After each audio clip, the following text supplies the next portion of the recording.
Questions are tools. They help you to identify where you are inside, in the interior. Questions are instruments.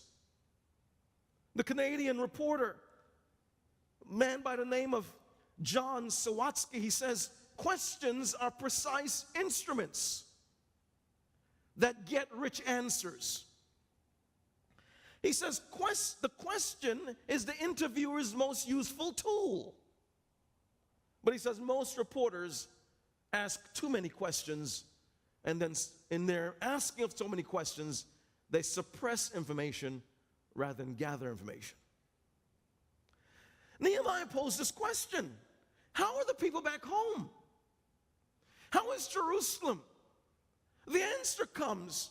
People are filled with disgrace, in great trouble. Walls of Jerusalem are broken down. Gates have been demolished by fire. And then something happened inside of Nehemiah as a result of this question. I want you to see, passion was awakened within him for his people. He knew that he would no longer be the same again.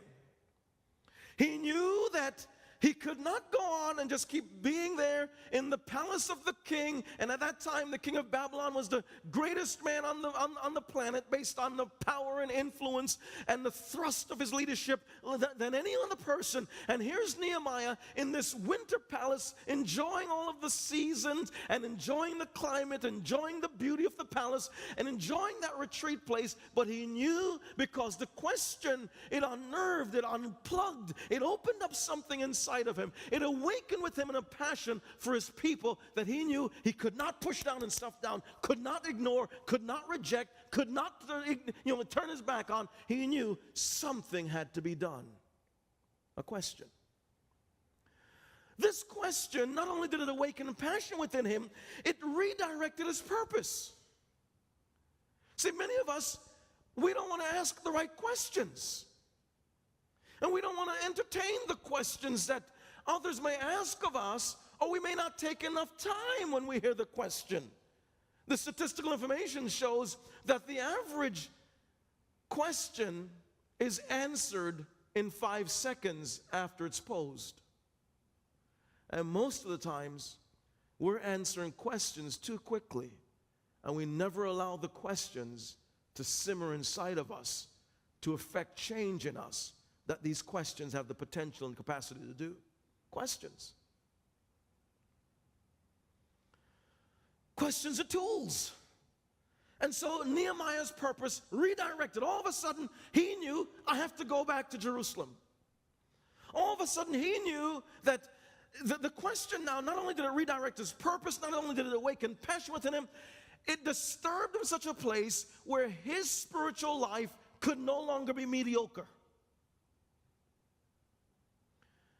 He was satisfied there. I have this position, it's cushy, it's nice, I'm there, I can listen to the king as he's giving out his instructions, and maybe if he asks my opinion, I can give, and he's there in that nice position. But after a while, when that question was put, how are people back home? How is Jerusalem? The answer then caused him to realize, hey, I can no longer be mediocre in my spiritual life. I have to seek the face of God to be able to effect change in me, because what I heard about Jerusalem, what I heard about the people, is causing such agita inside of me. I have to then seek God so that God can use me to bring change. I want you to see, sometimes our spiritual lives stay at this place of mediocrity. We're not backslidden. We're not on fire for God either. Why? Because no one has yet posed a question to us that bothers us.